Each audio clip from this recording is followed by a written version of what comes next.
Hello students, today we are going for the next classes about the secondary growth in plants. The secondary growth is generally performed in dicots, stems and roots, but before dealing with the secondary growth, we have to know the primary structures of the stem and root, their structure internally. In the secondary growth, there are normal secondary growths and there are also some types of plants which perform a normal type of secondary growth, in which the cambium is at the right position, but their function becomes abnormal. In the second case, their function is normal, but their position is abnormal. So, these are the abnormal types of secondary growth, which are known as the anomalous type of secondary growth. But before dealing with the normal secondary growth and the abnormal secondary growth, that is the anomalous type of secondary growth, we have to fully acquainted about the internal structures of the plant stem and root. So, first of all, we start to study the internal structures of primary stem and root.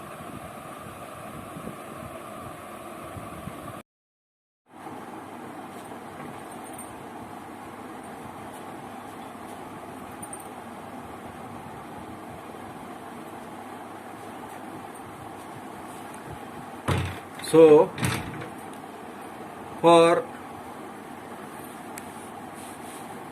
become fully aware about the internal structures of the stem, first of all, we color the specimen, the transverse section of the specimen, and then see under the compound microscope. For this, the temporary slide is prepared and the section, transverse section cut are colored in the saffronin, that is a type of dye or the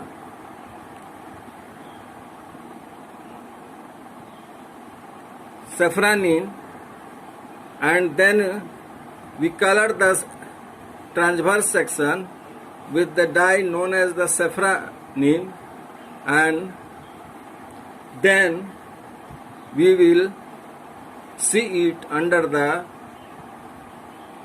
compound microscope by putting on the slide. In the compound microscope, the TS of dicot stem shows an outward layer of epidermis, which is the one-layered, one-celled, thick,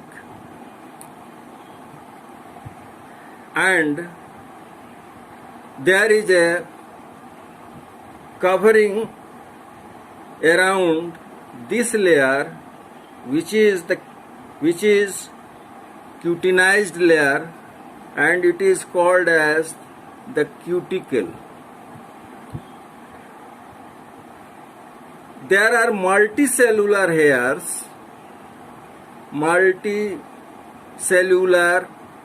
hairs that are the hairs having many cells.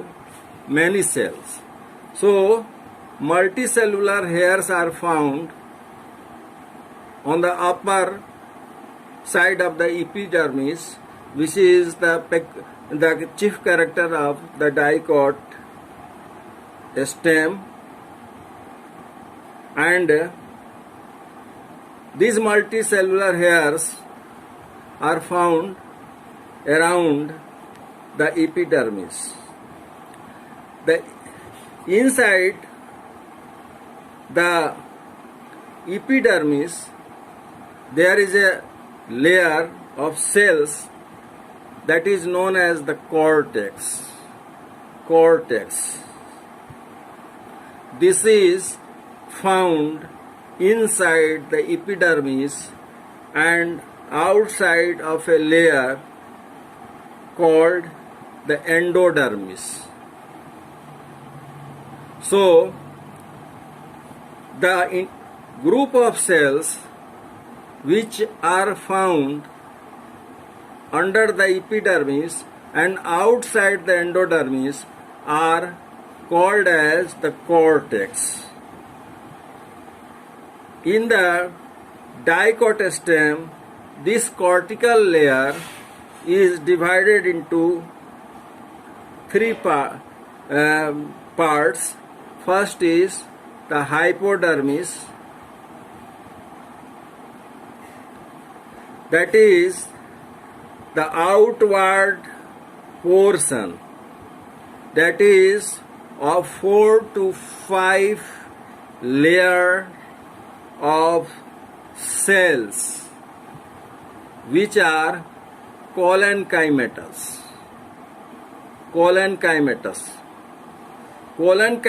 are such type of cells which has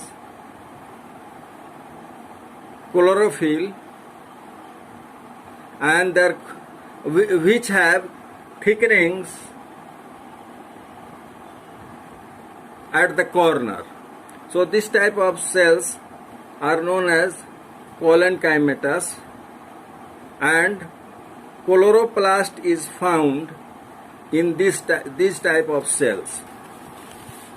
So the cortex is divided into first the hypodermis, and which is the collenchymatous, and innerward of the hypodermis there is the group of cells that is known as general cortex. These are the cells which are generally parenchymatous, having thin walled, and the cell wall is made of cellulose. There are intercellular spaces within these cells. So these cells contains intercellular spaces. The next layer, the third layer, is the endodermis. It is a layer that is wavy in the dicot stem and generally contains a starch grain. The structure is like barrel sepet. They are barrel sepet cells, and this is the division of the cortical region, and the next is the pericycle. The pericycle is the layer of cells that is found inside the endodermis of and are of multi-layered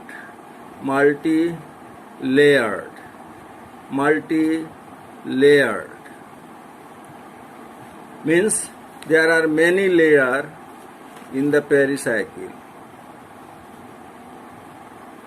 The inside the pericycle there are vascular bundles arranged, and the cells of the pericycle which are above the vascular bundles are generally sclerenchymatous.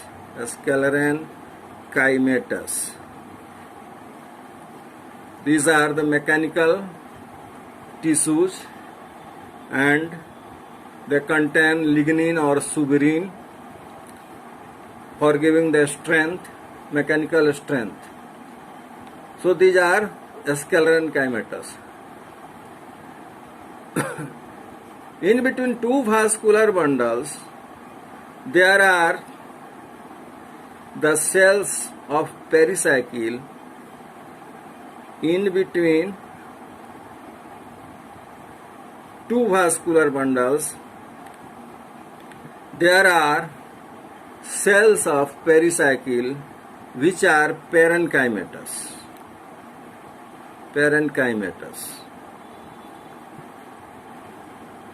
Next, inside the pericycle there are vascular bundles. As we know, vascular bundles are the conducting tissues, group of tissue which contains xylem and phloem and cambium in the plants, which perform secondary growth, but cambium is not found in the plants in which there is no secondary growth.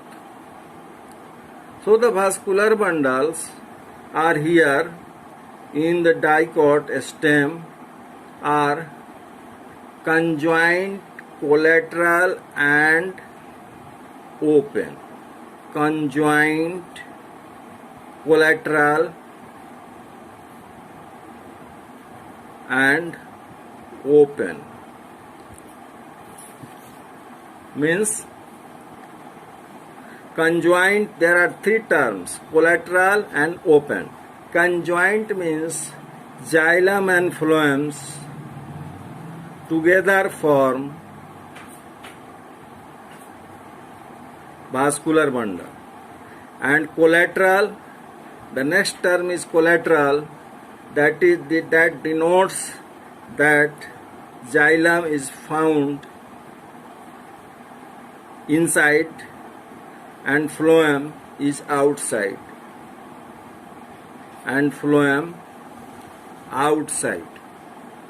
In between the xylem and phloem there is the strip of cambium. This is the very important tissue group of cells that perform secondary growth.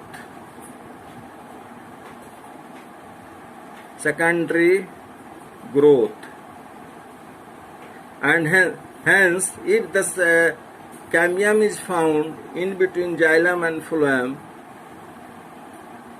to perform secondary growth, then this type of vascular bundle is termed as the open type of vascular bundle. This type of vascular bundle is termed as the open type of vascular bundle.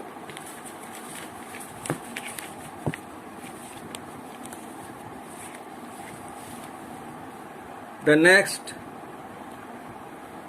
in the vascular bundle As I have said that phloem is found outside and xylem is the inner at the inner position. So the xylem is in the xylem. There are two types of xylems. One is known as the protoxylem. Protoxylem. And second is known as the metaxylem. In this, the arrangement of protoxylem and metaxylem is so that the protoxylem is towards the center and the metaxylem is towards the circumference, and hence this type protoxylem is smaller in shape and the metaxylem is something big than the protoxylem. This type of arrangement like this, in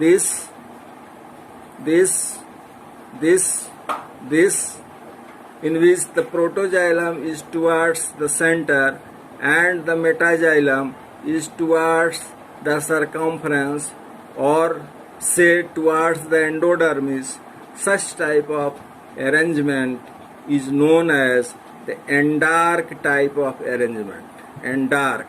So the arrangement of the xylem in the vascular bundle is of an endark in nature, and the function of the xylem, as we know, that it is the conducting tissue and they perform the duty of conduction of the water. They absorb water and the solutes, and the phloem is also a conducting tissue which conducts the synthesized food material from the leaf to all parts of the plant body. So this is the character of vascular bundle in dicot stem. The next is the pith. The pith is the central part of the stem of dicots.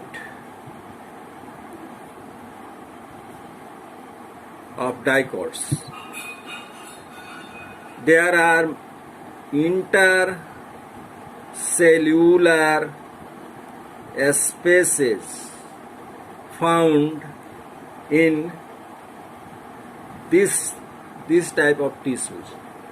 So they have intercellular spaces. There is a next group of cells that is known as the medullary rays. These are the group of cells or tissue which is found in between the two vascular bundles,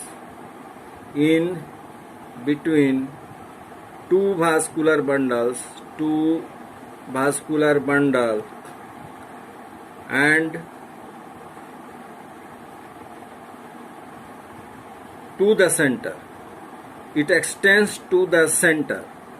It extends to the center from where in between the two vascular bundles, the group of cells that is known as medullary rays is extended up to the center of the internal stem, and these cells are made up of parenchyma.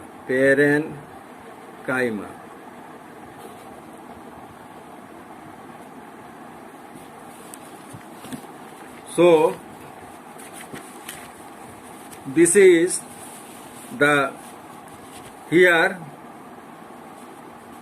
is the TS, the figure of TS of the internal structure of a dicot stem. Dicot stem, that is, the example is sunflower. This is the epidermis, that is the cortical region is of parenchyma, and these are the cortical region which are parenchymatous. This is the layer of the endodermis having the starch grain, and these are the group of sclerenchymatous cells, and here is the phloem, that is, and this is cambium. This is the portion of the internal structure of the stem running through one vascular bundle, and this is the group of cells, that is the sclerenchymatous. Here is phloem, and this is the cambium. This is the cambium which is responsible barrel separate cells. This is cambium which is responsible for the secondary growth.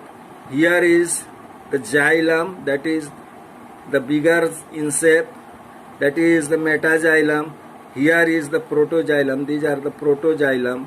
So this type of arrangement is known as exarch, and these are the structure group of cells, that is the pith. So this is the pith, and this is the internal structure of a typical dicot stem. There may be something variations in the different type of plants, but the general structure is just like the same. When we meet in the next class, we will see and study the internal structure of monocot stem. Thank you.